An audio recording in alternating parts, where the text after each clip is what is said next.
Oke, bayangkan ini. Setiap hari kita baca teks, buka Alkitab, atau scroll artikel, tapi ada satu hal besar yang sering banget kita lewatkan. Selamat datang di pemaparan kali ini. Hari ini kita bakal membedah sesuatu yang sebetulnya ada tepat di depan mata kita, yaitu tipografi. Yah, tata letak visual dari sebuah teks suci ternyata punya kekuatan luar biasa untuk secara fundamental mengubah cara kita memahami teologi dan hermeneutika. Percaya deh, setelah ini cara Anda melihat sebuah halaman cetak nggak akan pernah sama lagi. Jadi, coba kita pikirkan sejenak. Pernah nggak sih Anda sadar kalau mata kita itu sebenarnya lagi membaca pola visual, bukan sekedar melihat kata per kata? Ini beneran realitas kognitif yang bisa dibilang tersembunyi di tempat terang setiap kali kita membuka halaman buku.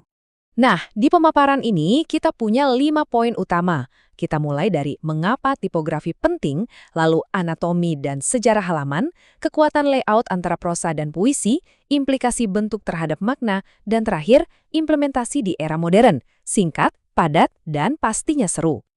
Oke, mari kita masuk ke bagian pertama. Mengapa tipografi itu penting dan seberapa besar sih dampak visual ini pada proses pembacaan kita? Seringkali tipografi itu cuma dianggap sebagai urusan estetika. Cuma biar kelihatan bagus saja. Padahal sebenarnya tipografi berfungsi layaknya pemandu arah yang nggak kasat mata. Secara sadar atau enggak, mata kita itu selalu memindai dan merespons pola visual terlebih dahulu. Jauh sebelum otak kita sempat merangkai huruf menjadi sebuah makna, struktur visual di atas kertas itu udah lebih dulu mengkondisikan pikiran kita.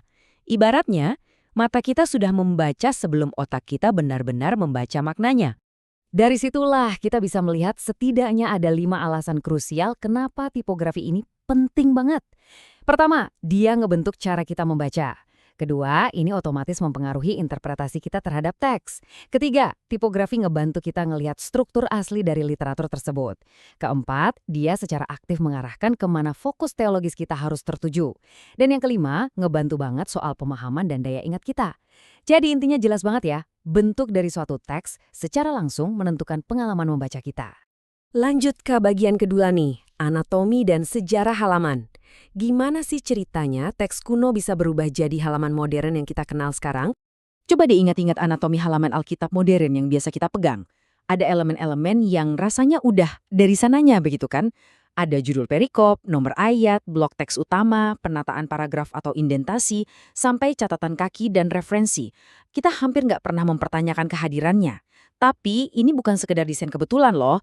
Elemen-elemen ini dirancang dengan tujuan yang sangat spesifik. Dan ini membawa kita pada sebuah realita yang cukup bikin merinding kalau dipikir-pikir. Coba renungkan kalimat ini. Setiap elemen adalah keputusan editorial dan setiap keputusan pasti membawa implikasi. Penambahan judul perikop atau gimana paragraf itu diputus, itu ibarat kompas. Keputusan editorial tersebut secara diam-diam menuntun cara pandang kita, menetapkan batas cerita, dan ngasih tahu kita kemana fokus teologis kita harus diarahkan saat mempelajari teks tersebut. Yang lebih mengejutkan lagi, kalau kita tarik mundur ke sejarahnya, sistem nomor pasal dan ayat yang super rapi saat ini ternyata penemuan editorial yang relatif baru.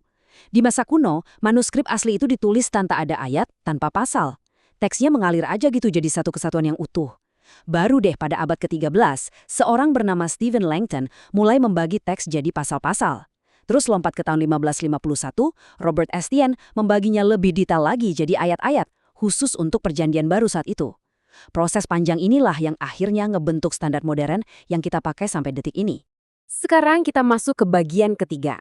Kekuatan layout, membandingkan prosa dan puisi. Di sini, kita bakal lihat langsung gimana bentuk itu benar-benar bisa mengubah sebuah teks. Buat ngasih gambaran praktis, mari kita ambil contoh teks Mazmur 23. Bayangkan teks ini disajikan dalam 2 format visual yang berbeda.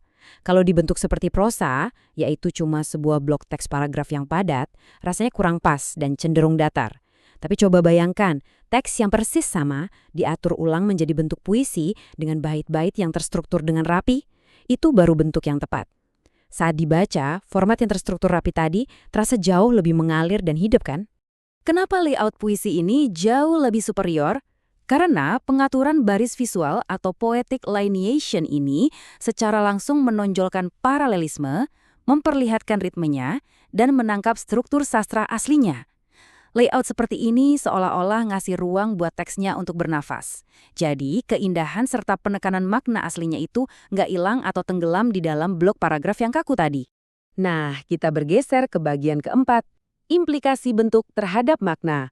Mulai dari urusan kognitif sampai ke ranah teologis. Hari kita telusuri efek domino dari pilihan format ini. Sekali lagi, tipografi itu sama sekali bukan cuma soal mempercantik halaman. Secara kognitif, tata letak itu ngebantu kita untuk fokus, memahami, dan mengingat teks. Secara hermeneutik, format ini ngebentuk tafsiran kita, bahkan punya kekuatan membatasi atau sebaliknya, memperkaya makna teks. Secara teologis, wah, ini bisa memperkuat, melemahkan, atau malah menggeser penekanan asli dari penulisnya. Belum lagi di area liturgis dan pastoral, di mana tata letak sangat mempengaruhi cara teks itu dibaca saat ibadah atau saat pemuridan. Dan tentunya di era digital sekarang, cara kita berinteraksi dengan teks mengalami revolusi besar karena pengalaman membaca kita terus beradaptasi dengan layar sentuh. Sampailah kita di bagian kelima, implementasi di era modern. Gimana sih aplikasi semua ini dalam kehidupan nyata kita? Jadi, gimana semua teori visual ini diterapkan di dunia masa kini? Pengetahuan tentang tipografi ini secara aktif sedang merombak 4 area utama loh. Pertama, proyek terjemahan Alkitab sekarang mulai bergeser menggunakan pendekatan berbasis wacana, bukan lagi sekedar potong-memotong per ayat. Kedua, di dalam gereja dan liturgi, format cetak mulai disesuaikan agar lebih mendukung pembacaan dan pengajaran publik. Ketiga, buat Anda yang suka pakai aplikasi Alkitab digital, para pengembang sekarang sangat berfokus pada desain responsif yang adaptif dengan kebiasaan membaca kita. Dan keempat, di ranah penelitian akademik, analisis tipografi sekarang resmi diakui sebagai bagian integral dari studi teks itu sendiri. Luar biasa ya! Jadi, poin krusial yang mau kita tarik sebagai kesimpulan hari ini adalah ini. Tipografi bukan sekedar estetika, tetapi sarana komunikasi wahyu. Bentuk mempengaruhi pengalaman, pengalaman membentuk pemahaman, dan pemahaman membentuk hidup. Rangkaian sebab akibat ini benar-benar jadi inti pesan kita. Bentuk fisik dari teks yang Anda baca secara harfiah punya kekuatan untuk membentuk cara hidup Anda. Sebagai penutup pemaparan ini, saya mau meninggalkan Anda dengan satu pertanyaan provokatif. Kalau bentuk dan tata letak benar-benar punya kuasa untuk mengubah pemahaman kita sedalam itu, seberapa sadarkah kita selama ini akan desain dari teks suci yang kita baca dan kita tatap sehari-hari?